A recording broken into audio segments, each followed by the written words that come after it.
I spent weeks planning my 75th birthday. Not because I wanted some grand affair or attention lavished on me, but because I still believed naively, perhaps, that my family might gather not out of duty but out of love. I wanted something simple. A garden lunch, a few flowers, some music from my younger days playing softly in the background. I even ordered the small lemon chiffon cake from that bakery downtown, the one I used to buy for my late husband every year on his birthday. It reminded me of joy, of gentle moments, when someone remembered your favorite things without needing to ask. I called each of my children personally. I even mailed out little cards with my shaky handwriting, even though I knew they preferred text messages. I thought it might feel more personal. You are invited to celebrate 75 years of life, laughter, and lessons. I sealed each one with care. It sounds silly, doesn't it? A woman of my age still believing that a card or a date marked on a calendar could call love back to a table that had grown too cold. When the day came, I set the table myself. I polished the silverware that hadn't seen daylight since my 50th. I even brought out the embroidered tablecloth that had once belonged to my mother. It was a bit yellowed now, and one corner had come undone, but it held stories. I wanted the table to feel like home, not just a place to eat, but a place to remember. They arrived in clusters. Loud shoes on tile, quick hugs, glances down at phones. My grandson ran straight to the TV. My daughter came in balancing store-bought flowers in one hand and her phone in the other, barely offering a glance at the setup I had labored over. "Cute," she muttered when she saw the table. "Cute." I told myself not to read into it. They had busy lives. I had lived long enough to know that the world spun fast for the young. But still something inside me sank, like I had spent hours building a sandcastle only to watch the tide come in before anyone really looked. They didn't ask about the music I chose. No one noticed the old photographs I'd arranged on the sideboard, snapshots of my childhood. My wedding day, their own baby faces with frosting-smeared cheeks. It all sat there, ignored. Even the food which I had cooked slowly the day before was met with mild disinterest. "Is this gluten-free?" my granddaughter asked, already wrinkling her nose. But I smiled. I always smiled. That was my role. To smooth things over, to make things feel good, even when they weren't. I laughed when they teased each other too loudly. I fetched napkins and second helpings. I pretended not to notice how none of them made room at the table for me until I quietly dragged a chair into the corner. I suppose I should have said something then, but when you've spent your whole life trying to be small so others can feel big, it becomes second nature. You swallow the ache. You wash the dishes even on your birthday. You convince yourself that love can still be found in half-hearted hugs and distracted smiles. When it came time for cake, they realized they had forgotten it. My daughter called the bakery in a panic, and someone dashed out for whatever was left. It was chocolate, not lemon. No candles, just one of those waxy happy birthday toppers jammed in sideways. They sang the song out of tune, half laughing, half scrolling. And still I clapped. I smiled. I cut the cake and passed it around. But inside something began to quiet. Not in bitterness, but in resignation. Like a window closing slowly. Like realizing the party you planned wasn't for you at all, it was just another day for them. I don't remember what gifts I got that year. Probably candles, maybe a scarf. But I remember the way I stood in the kitchen after everyone left, my hands submerged in cold dishwater, staring out the window at a garden no one commented on. I remember thinking I spent 75 years making space for people, but when did they stop seeing me in it? That night I dried my hands slowly. I looked at the table one last time, crumbs scattered like confetti, and I knew something in me had shifted. Not with anger, just with clarity. The morning after my birthday, the house was quiet in a way that felt less like peace and more like aftermath. I walked into the kitchen and saw the half-eaten cake still sitting there, its plastic cover askew one side, already hardened. I threw it away without tasting a single bite. The flowers someone had left were wilting already. Funny how even the gifts had no intention of staying. I poured myself tea and sat by the window, the same spot where I used to rock my children when they were sick, or frightened, or simply couldn't sleep. I stared out at the garden I had once spent so many hours tending, but now the edges were overgrown wildflowers mixing with weeds. No one had mentioned it yesterday. No one noticed the blooming peonies or the old swing I had fixed last week in case the children wanted to play on it again. But they didn't. They just looked at their screens. I thought about all the birthdays I had thrown for others. The themed parties, the handmade decorations, the hours I spent baking the exact kind of cake they liked. I used to make little notes on what each child preferred: chocolate shavings, no nuts, strawberry glaze, extra whipped cream. It mattered to me. Their joy mattered to me. But as I sat there in the morning light, my tea growing cold, I realized I had become a background character in their lives. The one who opens the door, not the one anyone's coming to see. Later that afternoon, I overheard something. I wasn't trying to eavesdrop, it's just that when people talk freely in your home, they forget that your ears still work. My granddaughter was on the phone in the hallway. I couldn't hear who she was talking to, but her voice was loud, careless, as if I weren't just in the next room. She's sweet, but kind of an extra mouth to feed, she laughed. Mom says we'll have to help out more if she gets sicker. I mean, I get it, but I didn't sign up to be her nurse, you know. Her words didn't hit me all at once. They floated in slowly, like cold water seeping into fabric. Extra mouth. Like I was some stray dog someone had fed once out of guilt, but who now hung around too long, outstaying her welcome. My hand went still on the edge of the kitchen counter. I stood there perfectly still, like if I didn't breathe too loudly, I could disappear altogether. She didn't know I was listening. She wouldn't have said it if she thought I was there. But that was the cruelest part. She didn't think I was there, that I mattered, that my presence could alter a conversation or even pause it. I went to my room and sat on the bed, the soft yellow comforter bunched beneath me. I looked around at the things I'd kept all these years, the worn book my husband once gifted me, the photo frame of all the grandkids I dusted every Sunday, the little stitched pillow that read, "Love grows here." I touched the pillow gently, then set it down. That evening I tried to act normal. I set the table, made soup, asked if anyone wanted seconds. My granddaughter said she was going out. She brushed past me, barely saying goodbye, perfume lingering longer than her presence. I didn't say a word. I didn't let my voice crack or my tears surface. There is a particular kind of strength in staying silent when your heart is breaking. Women of my age know it well. After she left, I stared at the empty chair across from mine. I remembered when she used to sit there with pigtails, her mouth stained red, from cherry popsicles, asking me to braid her hair before bedtime. She used to call me her favorite person in the world. Children are born with love. They don't learn disdain on their own.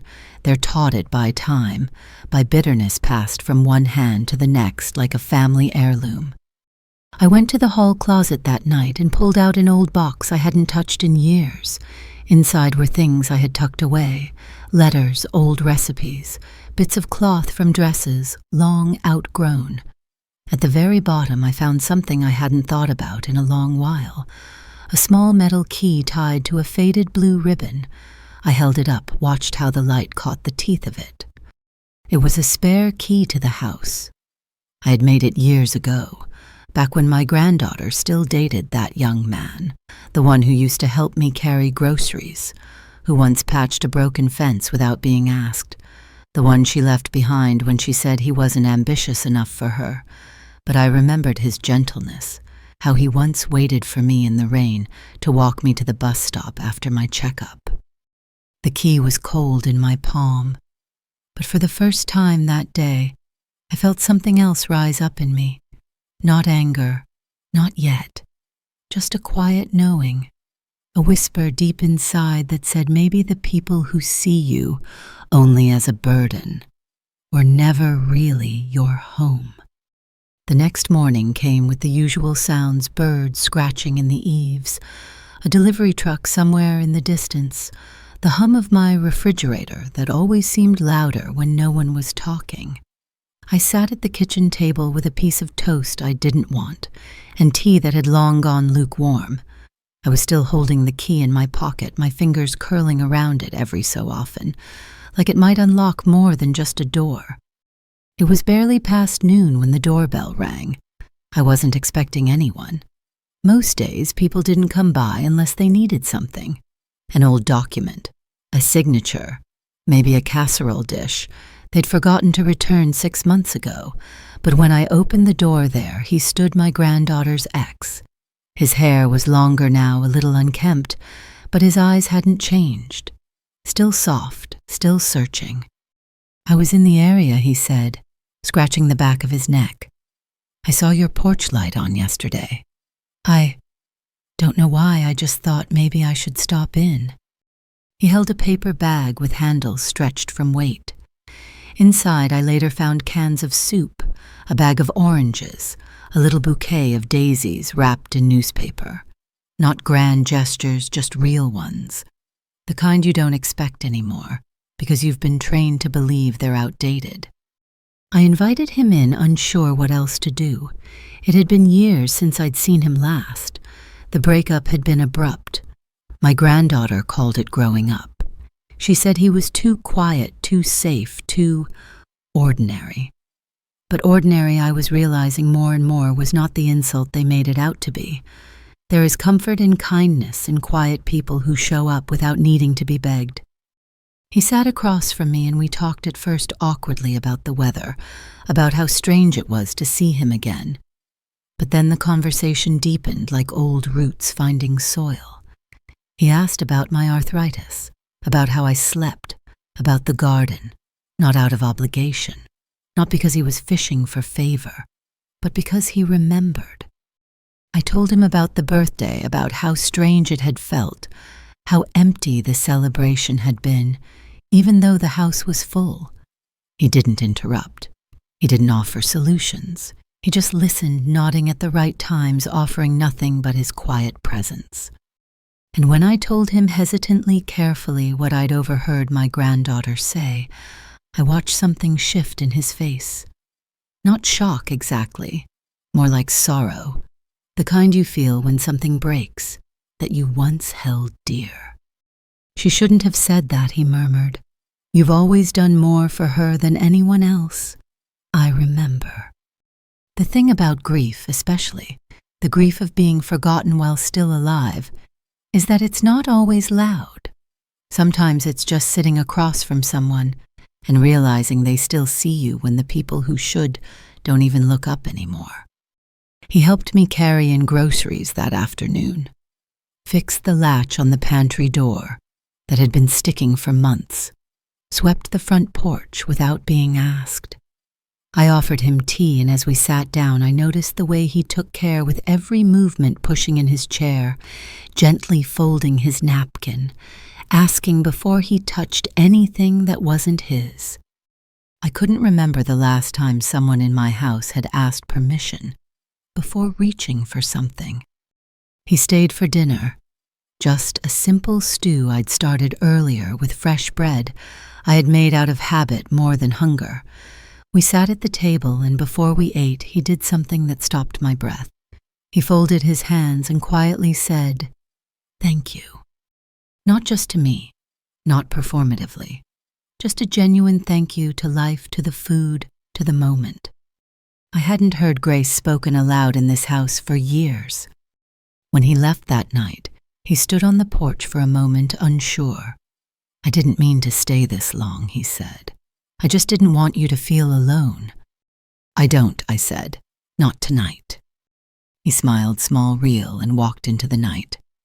After he left, I went back inside, and for the first time in a long while, I didn't feel like the walls were closing in.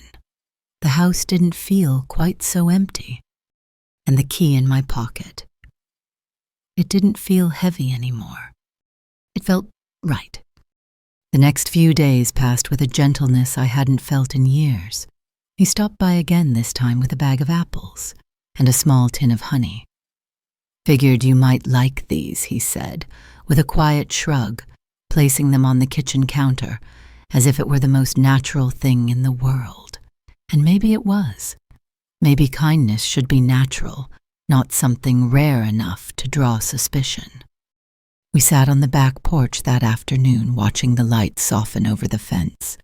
The garden, long neglected by the rest of my family, seemed to come alive in his presence. He pointed out the dying lavender, offered to replant it for me next week. "It just needs space," he said gently, running his fingers over the brittle stalks. "And a bit of patience." I nodded, though we both knew we weren't just talking about lavender. There was no rush in his company. No rush to leave, no rush to speak. Just a presence that gave me room to breathe. And in that stillness, I started to hear myself again. Not the voice I used when placating others, when smiling through gritted teeth, but the quieter voice, the truer one. The one I hadn't listened to in years. That evening we shared leftover soup, and he asked if I had any old records. I hesitated, then pulled out a box from the hall closet thick with dust and memories. I hadn't opened it since my husband passed, but he helped me carry it to the living room, and before long Nat King Cole's voice filled the house with honeyed notes that curled through the corners like long-lost warmth. He didn't ask about the photos scattered on the table. He didn't pry. But when he saw the wedding portrait of me and my husband, he picked it up, reverently. "You looked happy," he said. "I was," I replied, and for once the ache in those words didn't sting as much. It wasn't long after that dinner that the whispers began. First a message from my daughter. "Why is he there?" Then a call, then another. The tone sharp, accusatory, frantic, not with concern for me, but with wounded ego. "You're being manipulated," she said. "He's just trying to get back at her through you." I let her speak. I didn't interrupt. I listened to the fear behind the venom. But when she paused long enough to demand, "Do you really not see what he's doing?" I answered softly, "I see very clearly, darling, for the first time in a long while." That was the moment the air turned cold between us. I could feel the shift in her voice, the clanging alarm of a daughter who was used to controlling the narrative, suddenly realizing her version of the story was no longer the only one being told.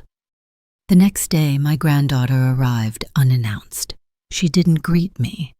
She marched into the house like a storm, the door banging shut behind her. She stood in the kitchen, arms crossed.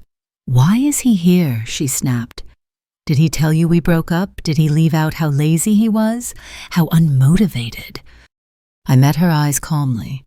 "He's here because he's kind, because he listens, because he doesn't treat me like I'm in the way." She scoffed. "You're choosing him over me, over your own family." I wanted to scream, then not from rage but from heartbreak. The kind of heartbreak that comes from watching someone you once cradled in your arms become a stranger who can look at you and see nothing but inconvenience. "I'm not choosing him," I said. "I'm choosing myself." She stared at me, stunned, and I think in that silence she saw the lines in my face, the sadness in my shoulders, the quiet resolve I had built over so many years of putting everyone else first. "You're ridiculous," she muttered and turned to leave. I didn't stop her. I didn't apologize. Instead, I sat down, the key still in my pocket, pressing gently against my thigh. It didn't burn. It grounded me. It reminded me that not all doors are meant to stay open forever. Some are meant to be locked, while others deserve to be opened wide, and without shame for those who truly see you. That night he returned again, unaware of the chaos his presence had stirred. He knocked gently like always, and for the first time I didn't just invite him in, I offered him something more. A place at the table, a place in my peace. The days after the confrontation with my granddaughter settled into a strange stillness, not the peaceful kind, but the kind that comes after a storm has passed, where the air still smells of lightning, and the silence feels watchful, like the world is waiting to see if you'll rebuild or run. I spent most of my time in the garden. My knees protested, my joints stiff with the rebellion of age, but there was something deeply comforting in the soil. It didn't ask anything of me. It didn't sigh or look away when I spoke. It simply held what I gave it. He showed up again that Thursday afternoon, a small box of seedlings tucked under one arm and a loaf of bread under the other. Figured you might want to plant something new, he said, his smile gentle. He didn't mention the argument I had told him about. He never prodded. He gave me the dignity of silence, where others would have filled the air with opinions and judgment. We planted together, basil thyme, a few marigolds. As we worked, he told me about his new job at the hardware store, how he liked being around things that needed fixing. At least they don't talk back, he joked. I laughed, a real one this time, not the paper-thin kind I'd learned to wear like armor. When the last seedling was nestled into the dirt, I stood back and looked at the bed we'd made. It wasn't much, but it was something alive, something growing, and I couldn't remember the last time I'd made anything with someone who didn't expect repayment. That evening, my phone rang again. My daughter. I didn't answer. She left a voicemail, her voice syrupy with forced patience. "We're just concerned, Mom. He's clearly trying to insert himself into your life, and you're vulnerable right now. Please don't do anything you'll regret." Regret. The word stung. Not because it was accurate, but because it had become the currency they traded in fear, guilt, control. I had spent most of my life avoiding regret, saying yes when I wanted to say no, staying quiet when I should have spoken, giving more than I had just to avoid seeing disappointment flash across someone else's face. But now, with this new stillness in the air, I began to wonder if the only real regret was never choosing myself at all. The next morning I made 2 cups of tea and left one on the porch for him. He arrived like clockwork, touched by the small gesture. We sipped in silence, the world soft around us. He asked if I'd like help organizing the garage. I said yes, not because I needed it, but because I wanted the company. As we moved old boxes and dusty tools, we found a crate of my late husband's belongings. Inside, letters, dozens of them, some written to me, others never sent. I didn't open them, I wasn't ready, but I held the bundle in my hands and felt the weight of time. He looked at me and didn't say a word. That silence, so rare, so respectful, felt like an embrace. After he left that evening, I made a decision. I took the key from its ribbon and placed it into a small velvet pouch. I walked it to my nightstand and set it down gently, like placing a crown upon a pillow. It was still too soon, but I was beginning to understand what it symbolized. Not just entry into a house, but entry into trust, into my sacred space. A token of recognition for someone who had seen the crumbling edges of my life and stayed to sweep them up. The next weekend, my granddaughter came again, this time with her boyfriend. A new one, polished, loud, wearing shoes that cost more than my monthly groceries. They didn't come to visit. They came to inspect, to assert control. She walked through the house like a realtor, showing it to a potential buyer, making comments about the dated layout and old furniture. He made himself comfortable on my couch, feet up scrolling through his phone, like the space was already his. She found the velvet pouch on my nightstand, opened it without asking, held the key up like she'd found contraband. "What is this?" she demanded. "A spare," I replied calmly. "For him." Her voice cracked disbelief and fury colliding in her throat. "You're seriously giving him a key to this house?" "He's earned it," I said, with kindness, with presence, with respect. She laughed high and bitter. "You're insane. He's using you." "No," I said, my voice as steady as I could make it. "He sees me." That was when her boyfriend finally looked up.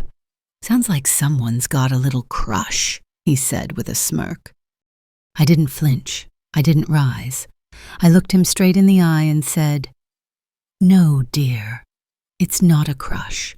It's a recognition." She stormed out after that, dragging him behind her, slamming the door so hard a picture fell from the hallway wall. I didn't chase them. I didn't call. I picked up the frame and set it gently on the table. The glass cracked across our last family portrait. I stared at it for a long while. Sometimes things break so the truth can shine through.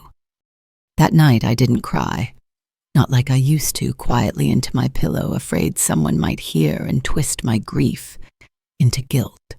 I simply sat in my favorite chair, the one with the thinning cushions and the hand-sewn armrest cover, and listened to the house breathe around me. It groaned with old wood and settled dust, but it felt more like mine than ever before. In the past, I would have second-guessed myself. I would have called them, apologized for making them uncomfortable, tried to explain what I meant, as if I owed them some redemption. They never offered me, but this time I sat in the stillness and let the silence defend me. The next morning I woke up early.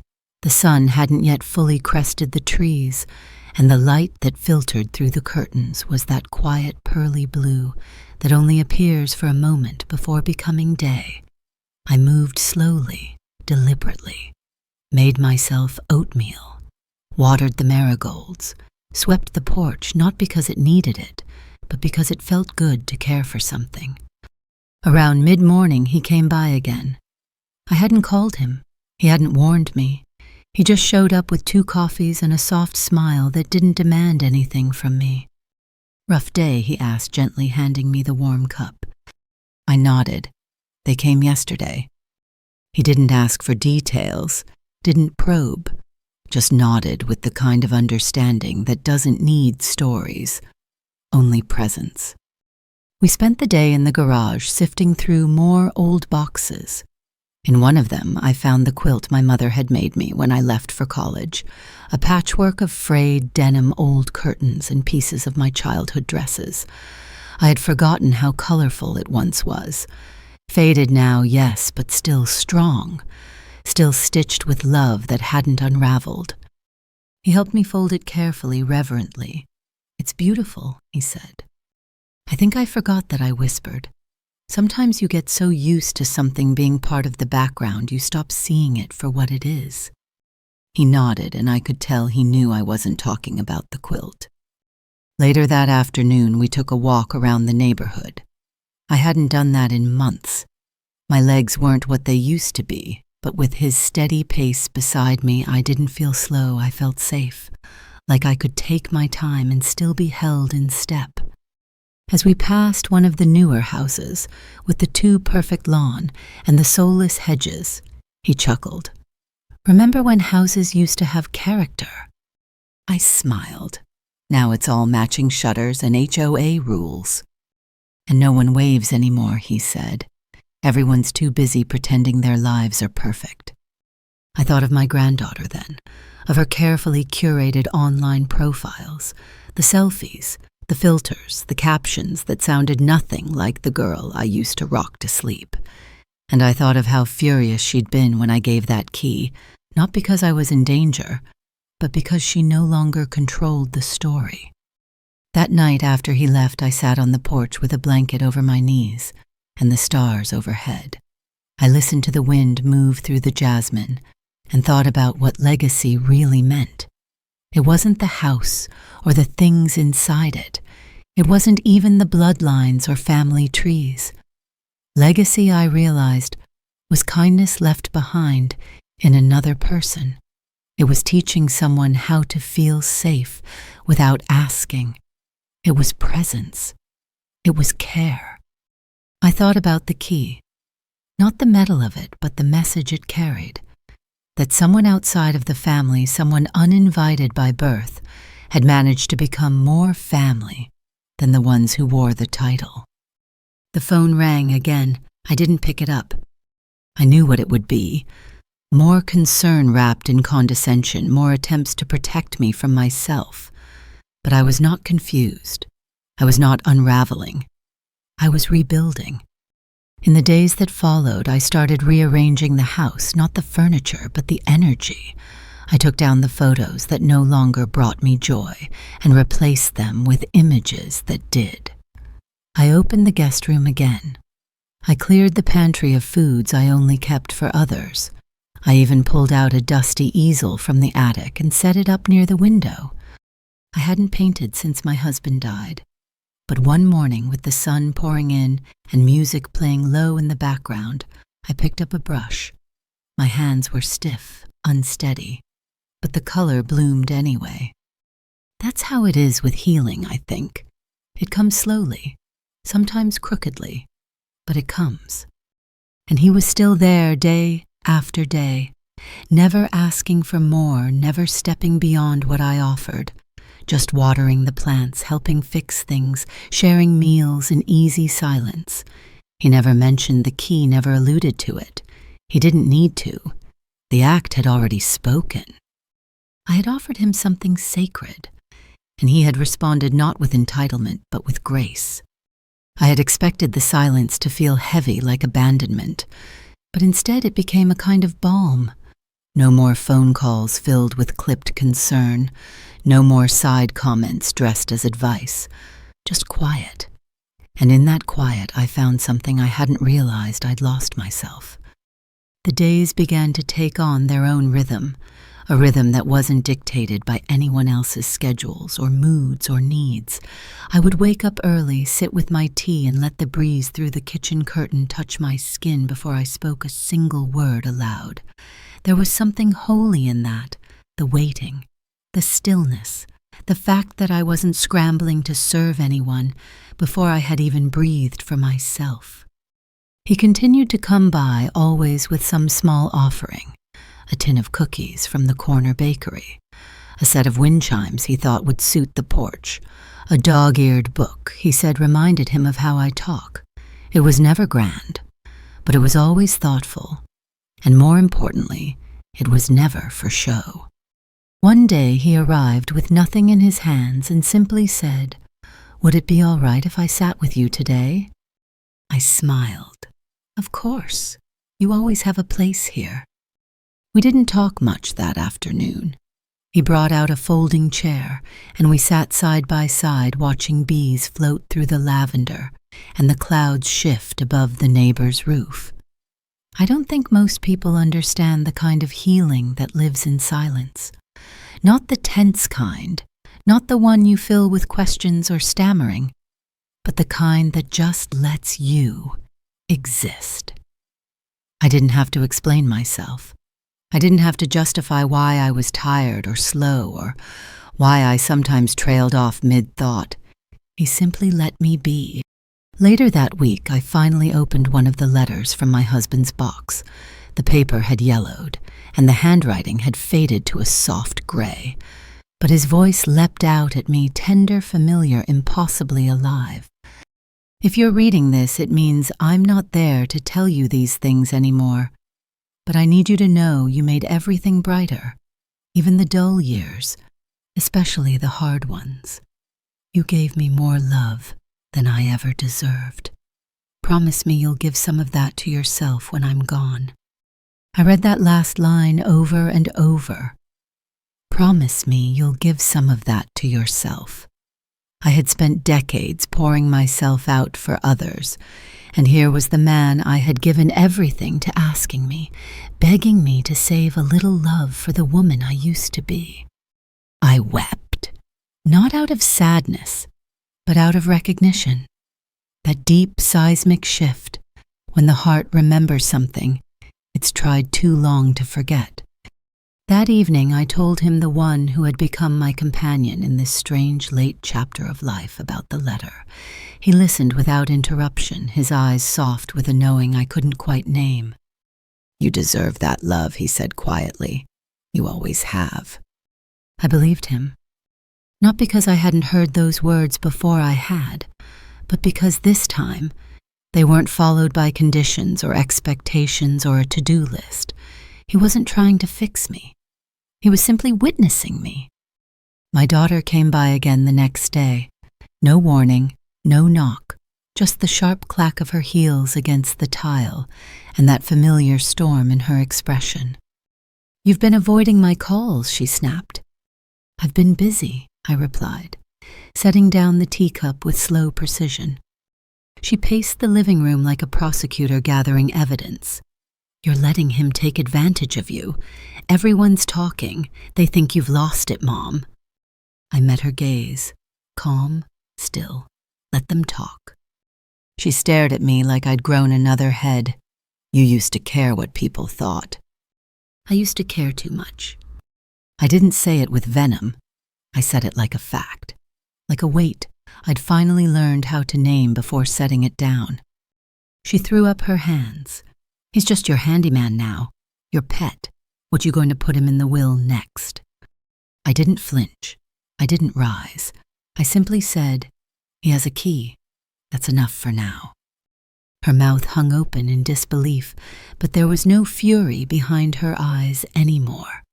Just confusion, and maybe, just maybe, fear. Because she could see that something had shifted, and this time she wasn't the center of it. She left quickly. No hug, no goodbye. The silence she left behind didn't hurt the way it used to. In fact, it felt like space clean and waiting, like a room finally cleared of its clutter. That night I sat on the porch alone, the wind chimes singing softly behind me. I watched the lights flicker on across the street and felt for the first time in a long time no rush to go inside. The air was cool. The earth beneath me felt firm. And somewhere deep inside I could feel the roots of something new beginning to take hold. The next morning began with rain soft and steady. I love the way the world quiets under rain, how even the birds seem to hush, how the wind forgets to argue. I stood by the kitchen window watching droplets race down the glass, like they had somewhere important to be. It had been a long time since I let myself enjoy something so small, just watching, just being still. He knocked gently around 10, a little wet from the walk, but smiling. He carried a bundle of fresh herbs wrapped in a towel. "From my porch," he said. "Figured you could use something green today." I took the herbs and pressed them to my face. Rosemary, mint, a hint of lemon balm. They smelled like memory, like old gardens and healing, like my mother's hands brushing through leaves and humming low in the throat, some song that had no name but always made me feel safe. We spent the morning inside the rain making a soft rhythm on the roof. He helped me sort through the last few boxes in the garage, old blankets, forgotten trinkets, an old radio that hadn't worked in years. And then we found the piano key, just one, ivory chipped at the edge. He turned it over in his hands. "You played." Once I said, long ago, before marriage, before diapers, before life got busy. He smiled at me, that slow kind of smile that says you still can, and maybe I could. Maybe not beautifully, maybe not the way I once did, but maybe I could still bring something into this world that sounded like music. He didn't need to say more. He placed the key on the mantel like it was something sacred, and somehow it was, a symbol of the things I had set down to carry others, and the quiet invitation to pick some of them back up again. After lunch, we sat by the fire with a blanket between us. We didn't touch. We didn't need to. There was warmth enough in the space we shared. He told me about his childhood, about how his grandmother used to make tea from scratch, how she taught him to mend things rather than replace them. I told him about mine, how I used to press wildflowers into books and write poems I never showed anyone. There's a kind of intimacy in telling someone about the parts of you that never made it into your adult life. The parts you buried, not because they died, but because no one ever asked about them again. That afternoon, he stayed longer than usual. I walked him to the door, and just before stepping outside, he turned to me and said, "You've made this house feel like home again." I stood there for a long time after he left, his words echoing softly, "Home again." Not "you've made me feel at home," but this house, my house, the place I had once filled with music and light and laughter, the place that had been reduced to obligations and silence, to being someone's errand stop or pitied obligation. It was becoming mine again, not just legally, but emotionally, spiritually, as if each room were waking up with me. Later that night, as the rain eased into mist, I pulled out my old journal, the one I hadn't written in since the funeral. The leather cover was worn and cracked, the pages yellowed at the edges. I opened to a blank page and began to write slowly, my hand unsure at first. Today I felt seen, not as a mother, not as a grandmother, not as a woman waiting to be managed, just as myself. I think I've missed her, and I think she's ready to come home. I closed the book gently, like tucking a child into bed. And for the first time in years, I lit the candle on the windowsill, a little ritual I used to do when my husband traveled a signal to the night that I was still here, still hoping, still believing in return. The next morning brought with it a message, a clipped cold text from my daughter. "We need to talk. This can't go on." I didn't reply. I didn't panic. Instead, I placed the phone on the counter and poured myself another cup of tea. Whatever storm she planned to bring, I would meet it, as I am now steady, grounded, not alone, and no longer mistaking being needed for being loved. The message from my daughter sat unopened for the rest of the day. I saw the little gray preview bubble flash again later. "Why are you ignoring me?" But I didn't touch it. I didn't owe urgency to anyone anymore, not when their concern came dressed as control. Instead, I let the morning unfold as it wished. I tended to my plants. I aired out the guest bedroom. I took out the chipped blue teacup I used to save for visitors and used it for myself. That simple act, choosing the pretty cup, the special one, felt like a rebellion against every quiet self-erasure I had performed for years. Around noon he knocked. No coffee this time, no gifts, just himself and that small, steady presence that had become as natural to me now as breathing. I was in the neighborhood, he said, though we both knew by now he didn't need an excuse. I invited him in. We talked about nothing for a while, the neighbor's dog, the way the clouds hung unusually low, how the rosemary had started to flower. But after a few minutes, he grew quiet, thoughtful. "I have a question," he said, "and I mean it gently." I looked at him curious. "Go on. What made you give me the key?" The room stilled. Not because the question was surprising, I had expected it at some point, but because of how he asked it. Not out of entitlement, not out of pride, just gentle, wondering. I thought for a long time before answering. "It wasn't a decision I made all at once," I said slowly. "It was something that formed over time like a pearl, layer by layer. At first I just appreciated that you listened. Then I noticed how you never made me feel small. Then one day I realized I wasn't pretending around you." He nodded, his eyes never leaving mine. And I suppose I went on. There came a moment when I understood that trust isn't about blood or years. It's about consistency. You showed up. You treated me like I mattered. That key, it wasn't just for the door. It was for the person I become when I feel safe. He looked down, his jaw tight with emotion. That means more than I can say. I know, I said, and reached across the table to rest my fingers lightly over his. Just for a second. Just enough. That afternoon we went through the hall closet together. I was ready now to let go of things. Things I had kept, not because they brought me joy, but because I felt guilty getting rid of them. Outgrown toys, mismatched candle holders, boxes of cards from people who no longer called. We filled 3 donation bags. When we were done, the closet looked half empty, but I didn't feel loss. I felt space, breathing room. He offered to drive the bags to the shelter. I let him. And when he returned, he brought fresh bread, warm from the bakery, and we had it with butter and honey for dinner. Just before he left, standing in the doorway with the light spilling behind him, he turned and asked, "Are you sure?" I tilted my head. Sure. Of what? That this, whatever it is we're building, is okay.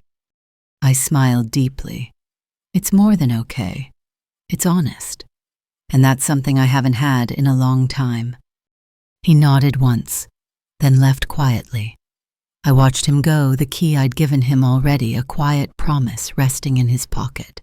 He didn't use it tonight, and I didn't expect him to, but it was there, a symbol, a sentence left hanging that didn't need to be finished. That night the wind howled outside, the kind of wind that made the windows rattle and the old tree out front groan under its own weight. I used to feel so alone on nights like that. Every creak of the house would make me sit up straighter, heart pounding, but tonight I felt calm. I pulled the quilt my mother had sewn over my lap and opened another letter from my husband. If you found your way back to something soft, something safe, don't turn away. Let it hold you. You've done enough heavy lifting for one life. I held the paper to my heart and closed my eyes. I could feel him there, not in ghost or shadow, but in warmth, in the way I was beginning to choose peace. I no longer feared the quiet. I no longer filled the silence with apologies. And for the first time in decades, I went to sleep without locking the front door. Not because I was careless, but because someone I trusted had a key. The next morning brought sunlight in thin golden bands across the floor, soft as breath. I woke earlier than usual, not from restlessness, but from something else, something like ease. For most of my adult life, I had risen in reaction to crying babies, to someone's needs, to obligations pressed against my spine like a cold hand. But that morning, I rose for no one but myself. I made coffee slowly, measured the grounds like a ritual, let the scent drift through the house, waking the walls, the floors, even my reflection.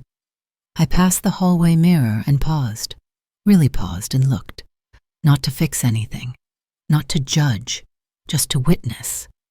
I saw lines carved by years of laughter and disappointment. I saw softness in my eyes, where before there had only been alertness, vigilance. I whispered something I hadn't said aloud in years. You're still here. He didn't come that day, and that was fine. There was something sacred in the space, too. His presence had never been a crutch, just a light. Now that the path was a little more visible, I could walk some of it alone. But of course the calm never lasts uninterrupted.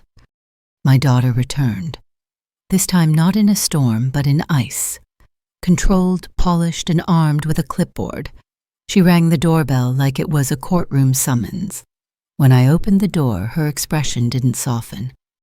I've scheduled a consultation with a senior care advisor, she said, bypassing hello.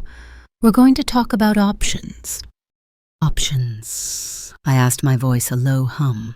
For whom? For you. For everyone. For what's best. The words snapped like elastic between her teeth. I stepped aside but didn't offer her coffee. She walked in like she owned the oxygen, set her clipboard down on my table, began listing bullet points I didn't ask for: assisted living amenities, transportation services, meal prep, fall monitoring. Your house is too big. You're not safe here alone.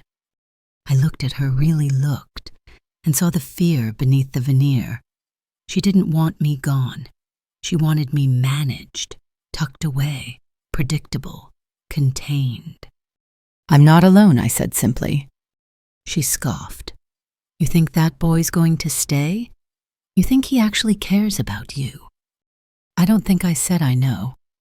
She paused, fumbled, her armor cracked for a second. Mom, he's not your family. No, I replied, and maybe that's why I trust him. She blinked, stunned. You're making a mistake. I made 100 mistakes, my dear, staying quiet, making myself small, handing over decades of myself to people who never asked who I was beneath the duties. This is not one of them. She stood furious and trembling. You're losing your mind. I smiled softly. No, I'm finding it. She left in silence. This time there was no door slam, no rage. Just the sound of heels retreating across hardwood and a shadow leaving the threshold.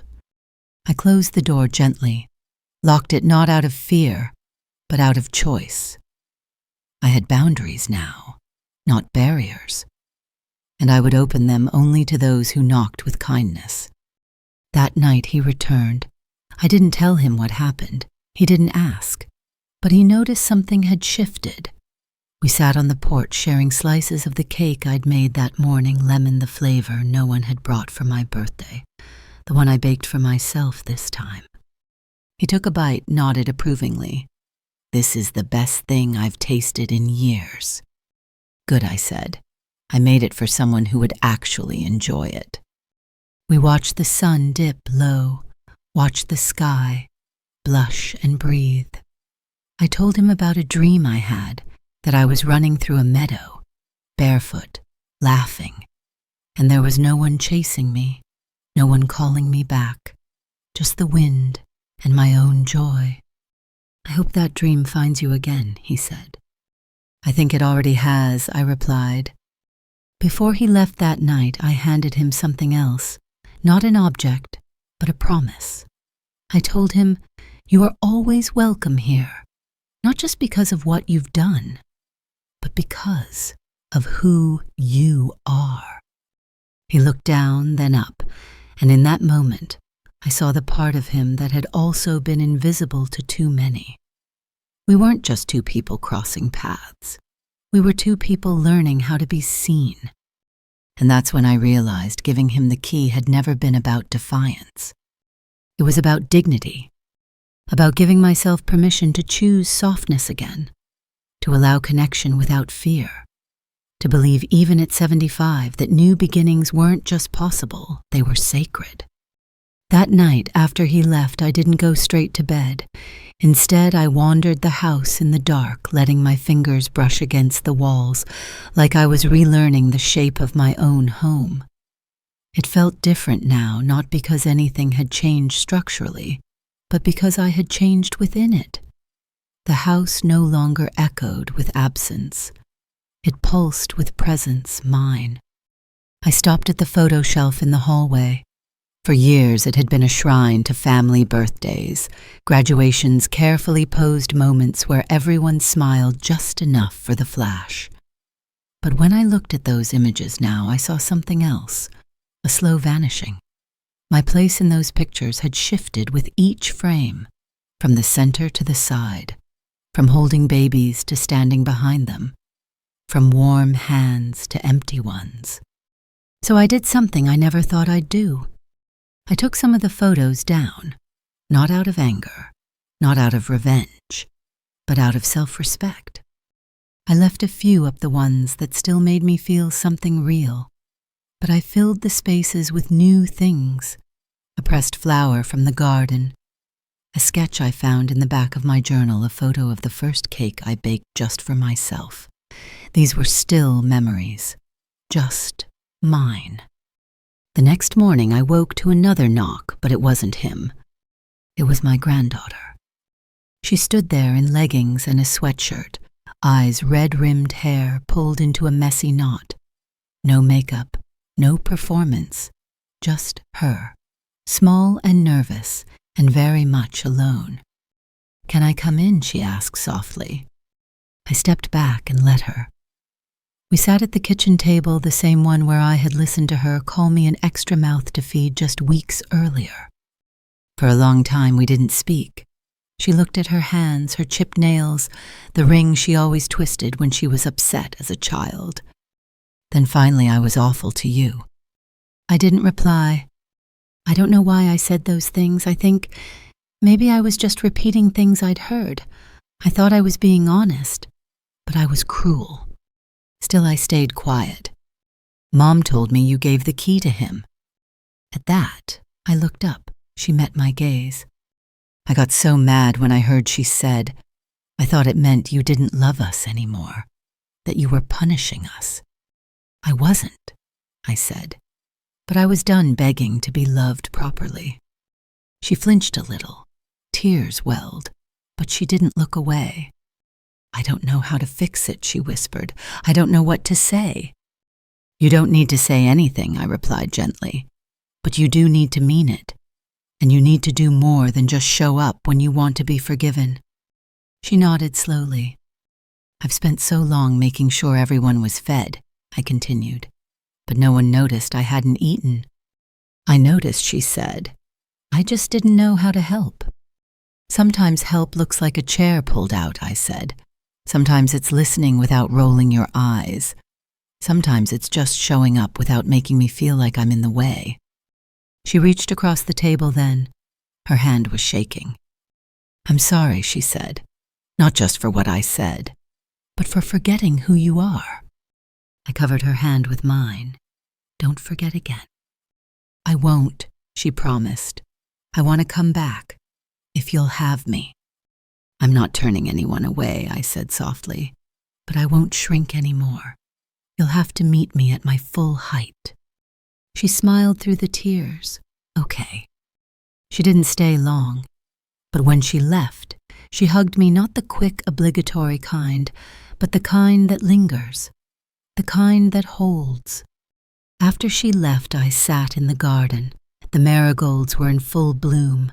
I plucked one and held it between my fingers, marveling at how something so small could be so loud in color. He arrived a little later, as if by intuition. I told him what happened. "I'm glad she came," he said. "So am I," I replied. "But I'm not putting the photos back up, not yet." "You don't have to," he said. "Your walls should tell the truth." We sat together on the steps, quiet. The sun began to set behind the fence, painting the sky in gentle streaks of gold and blush. I felt no weight in my chest, no guilt pressing down, just a lightness, a readiness, because this wasn't the end of anything. It was the beginning of boundaries, the start of peace, the proof that you could reclaim your own name, your own space, even after years of being spoken over. It rained again the next morning, steady, rhythmic, and almost kind. I watched it from my bedroom window, while the kettle warmed on the stove. The garden, still damp from yesterday's watering, looked even greener under the mist. I saw the marigolds bending gently under the weight of droplets, never breaking, just bowing for a moment until the sun came again. I thought about my granddaughter's visit. Her apology was a start, and I didn't doubt its sincerity. But I also didn't mistake it for a cure. Healing isn't a moment, it's a practice. It's a garden you tend to long after the apology's been spoken. And I was finally learning to care for my garden, to decide who I'd let through the gate. He arrived with a new book tucked under his arm, something about poetry and grief. "I thought of you when I read the first few pages," he said. "There's a line I wanted you to hear." He opened to the page, his fingers slow, reverent. "Some days we water the things that will never bloom again. Other days, we remember we are the bloom. I closed my eyes for a moment, letting the words root down inside me. "You've always been that," he said gently. "A bloom, even when no one looked." That afternoon, we made soup together. I taught him how to stir counterclockwise the way my mother taught me, while herbs steeped and onions softened in the pot. We moved in rhythm, not rushed, no one barking directions or clattering pans, just quiet work hands moving hearts open. He asked me about my childhood. I told him about summers spent catching fireflies in jars with holes punched in the lid, about my father's radio humming jazz in the evening while we shelled peas, about my first love, a boy with a chipped tooth and a laugh that felt like sunlight. I hadn't said his name in 40 years, but I said it now, and it didn't hurt. As we ate together, I realized something this table had become new again, not in furniture or placement, but in spirit. It no longer held the weight of silence or duty. It held presence. It held freedom. Later, he excused himself to use the bathroom, and as he passed down the hallway, I heard him pause at the photos, the rearranged ones, the gaps where old memories once hung, now replaced with flowers, handwritten notes, and tiny paintings I'd begun doing again in the morning light. He didn't ask about the missing frames. He didn't ask who was gone or why. He simply said, "It's honest. Your walls feel like you now." That evening I received another message, this time from my grandson, a video of him singing with his college friends off-key, joyful, unpolished. Underneath a short message, "Love you, Grandma, miss your cooking." I didn't know if it was prompted by my granddaughter. It didn't matter. I watched it 3 times. Then I smiled and sent back a recipe. No commentary, no pressure, just a door left open gently. I thought again about the key, the one in his pocket, the one I had given without drama, without ceremony, without warning. I hadn't told anyone, not even him, what that moment really meant to me. It wasn't a gesture of rebellion. It was a love letter to myself, a declaration that I was no longer a footnote in someone else's story, that I had worth outside of what I gave, that I could still offer sanctuary, but only to those who arrived with reverence, not entitlement. He came back to the kitchen just as the sun began to fall. The last light cast long, soft shadows across the floor. He looked at me, then at the room, then at me again. "You seem lighter today," he said. "I am," I replied. "I think I finally realized I don't need to keep asking for love that arrives late and leaves early." He nodded quiet for a moment. "You're allowed to be loved in real time." That night, after he left, I sat at my desk and wrote in my journal, "The version of me they thought they could manage is gone. I am not fragile because I am old. I am not foolish because I am kind. I am not a burden because I still need. I am a home, and I have the right to choose who gets a key." I signed it, not with my name, but with my worth. The weather turned warmer that week. The sun stayed longer in the sky, as if reluctant to let the evening in too soon. I found myself sitting outside, more often barefoot in the grass, a book resting on my lap, sometimes unread. I wasn't chasing answers anymore. I was just letting things be. One afternoon, he arrived with something tucked beneath his arm, a wooden frame. Inside it was a photo I hadn't seen in decades. I blinked when he handed it to me. "Where did you get this?" I asked, my voice soft with awe. He looked sheepish. "From the donation box. I think it got mixed in with the blankets. I wasn't sure if you'd want it back." It was a photo of me. Just me. Younger, maybe 35. Sitting on the porch steps with my hair falling out of its bun, laughing at something beyond the camera. I'd forgotten it existed. I didn't even remember who took it. But there I was, unposed, unguarded, à l'aise. "I've never seen you look more like yourself," he said. Tears sprang before I could stop them. Not from sadness, from recognition. It was like meeting an old friend, one I'd buried beneath decades of obligation and disappointment. "Thank you," I whispered. "I'd forgotten that woman." "She's still here," he said. "Every time you speak with that quiet fire, every time you stand your ground." I set the frame on the mantel beside the marigolds we'd picked together. No need to hide her anymore. She deserved a place in this home, not as a ghost, but as a returning. Later that day, I got a letter in the mail handwritten in my daughter's script. That alone was startling. We hadn't exchanged real letters in years. I opened it slowly, unsure what I'd find. "Mom, I don't know what you're doing.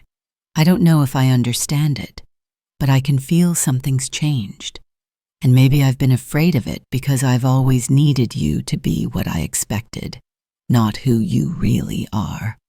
I know I've hurt you. I've made you feel small when you've only ever made space for us.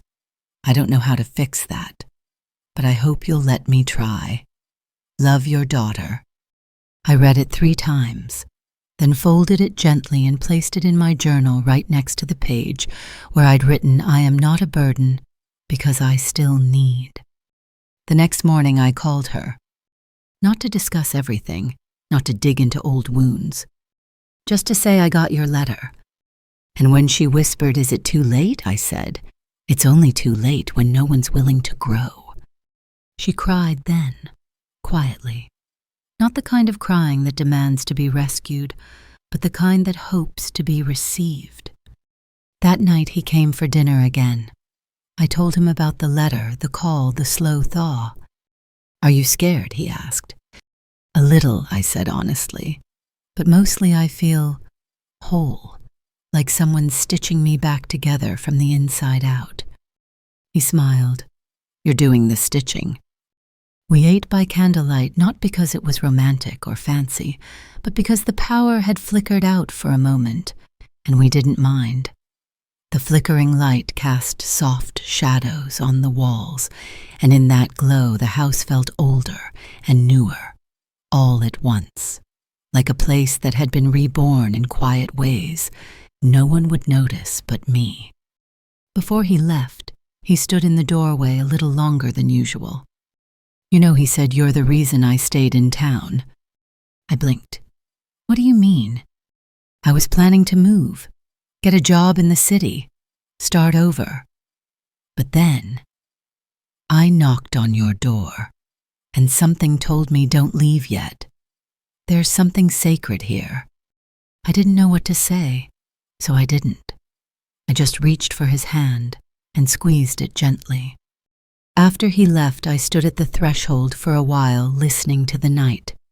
The air smelled like jasmine and cut grass, and somewhere in the distance a train whistled. I remembered being a girl, standing on a porch, just like this, dreaming of freedom. And now, all these years later, freedom didn't look like escape. It looked like coming home to myself. I locked the door behind me, not because I was afraid, but because the only person with a key had earned it. The days that followed were stitched with quiet grace. Not everything was resolved, of course. Some wounds stay tender long after the bleeding stops, but something in me had shifted so deeply, so irrevocably, that even the old pain had softened its edges. I didn't flinch when the phone rang. I didn't shrink when someone doubted my choices. I had rooted myself. One morning, I found myself humming in the kitchen an old song my mother used to sing while folding laundry. I didn't realize it at first. It just rose up unbidden, like a memory I hadn't given permission to return, but welcomed anyway. I didn't silence it. That same day, he arrived with a set of paintbrushes and a small canvas. "I thought maybe you'd want to try," he said, eyes kind but not expectant. I laughed. "Try what?" He grinned. "Whatever you want." So I painted. Not well, not precisely, but with joy, with abandon. It was nothing, a smudge of green, a swirl of blue, something that might have been a sky if you squinted sideways. But when I stepped back, I realized what it really was, space. Permission. A woman returning to herself, stroke by imperfect stroke. He sat beside me as I worked, not watching me like I was a spectacle, but like I was something unfolding. When I dipped the brush again, he said, "You seem lighter lately." "I am," I said, because I stopped waiting to be invited into my own life. He didn't answer. He just nodded and kept me company, and that was more than enough. That afternoon, I found my granddaughter's old bracelet in a drawer, a little chain with a heart-shaped locket tarnished and forgotten. I remembered the day I bought it for her, her 10th birthday. She wore it everywhere for months until fashion replaced sentiment. I polished it slowly and wrapped it in a napkin, not to give back immediately, just to remember that not all love is wasted even when it's unreturned for a while. Sometimes it circles back in new form. That weekend she came again, not with excuses, not with grand gestures, just herself. She helped me weed the garden. We didn't talk about what was broken. We just tended to what could grow. At one point, she looked up at me from the flower bed and said, "He's good to you." I nodded, yes. "You deserve that," she said, brushing dirt from her knees. "I don't think I ever really thought about how lonely you must have been." I didn't rush to reassure her. I let the truth sit between us like sunlight on skin. "I think I was waiting for someone to notice," I said. "But now, I'm not waiting anymore." She looked at me, really looked. And for the first time in years, I saw something shift behind her eyes. Not pity, not guilt, but respect. That night, I sat on the porch again, barefoot, cradling a mug of tea. He joined me, bringing a blanket and an apple cut into slices the way I liked, thin, no skin. A quiet kindness remembered without request. "I've been thinking," he said, "about planting something permanent. A tree, maybe." I smiled. "You should." "Would you help me pick one?" "Of course." We decided on a fig tree, something that would take time, something that would outlive us both, if we were lucky, something that would feed birds and shade roots and whisper to the wind. The next morning, we planted it together, just past the back gate, where the sunlight touched the ground like a blessing. As we dug, I felt my joints ache, but I didn't stop. I pressed my palms into the earth and thought, this is what it means to begin again. Not by forgetting the past, but by growing beyond it. When we were done, he handed me the shovel and said, "You've been planting things your whole life." "Yes," I said, "but this time I get to watch them grow." And in that moment, with dirt on my hands and the sun on my shoulders, I realized something. I wish I'd known all along I was never the extra mouth. I was the table, the meal, the warmth, the light people gathered around even when they forgot to thank it. But now I remembered. And that was more than enough.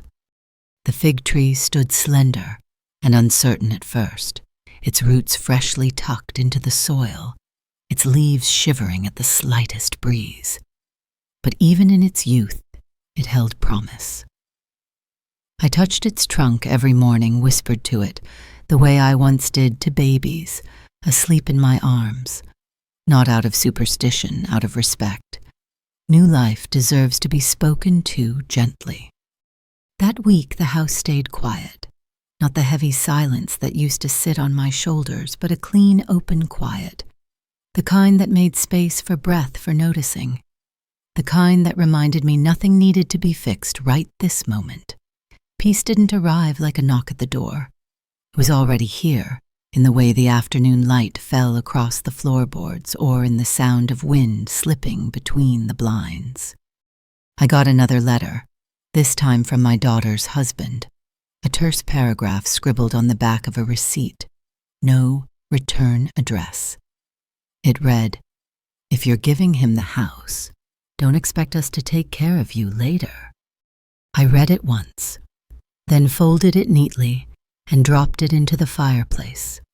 The flame curled around it without hesitation. It didn't deserve to take up space on my shelf or in my mind. I had finally stopped confusing inheritance with love. Later that day, he arrived with a small wooden birdhouse and a tin of paint. Thought maybe we could hang this in the fig tree, he said. Give something else a home, too. We sat outside and painted it soft blues and greens. I added a little gold sun near the entrance hole like a blessing for whatever might nest there. As we worked, he said I never had a real home before this, not one that felt like it. I looked at him, his paint-streaked fingers, his face half-shadowed by the fig tree's leaves. Home isn't four walls, I said. It's the way someone makes you feel safe enough to take your shoes off, to rest. He smiled. Then I hope you know you gave that to me. I didn't cry. I just nodded the truth of it, blooming quietly in my chest, not loud like a revelation, just sure. That evening we had dinner on the porch. No occasion, no guests, just us and the hum of dusk settling into the earth. I made lemon chicken and roasted vegetables. He brought wine. We didn't toast. We didn't need to. At one point, he reached into his pocket and pulled out the key, the very one I had given him weeks ago now. I never said thank you, he said. You didn't have to. He looked down at it. I haven't used it yet. I know. He hesitated. Is it all right if I do? I didn't answer with words. I walked to the front door and unlocked it slowly. Then I stepped aside. He slipped the key into the lock, turned it, and stepped inside, gentle, reverent, like he was walking into a cathedral. Because in some way he was. He didn't stay long, just enough to sit beside me on the couch while the last light faded. We didn't speak much. There wasn't anything left that needed saying. When he left, I didn't follow him to the door. I stayed curled into the corner of the couch blanket, over my knees, heart completely still. Not waiting, not wondering, just full. The next morning I found a note beside the fig tree. You are not forgotten. You are not an afterthought. You are a beginning. I held the paper for a long time before tucking it into my journal between pages, where I'd once written about grief and silence. That page now held something new softness. I sat beneath the tree, letting its shade gather around me like a shawl. I could hear birds somewhere above. I didn't look for them. I just listened. Because this was enough. Because I was enough.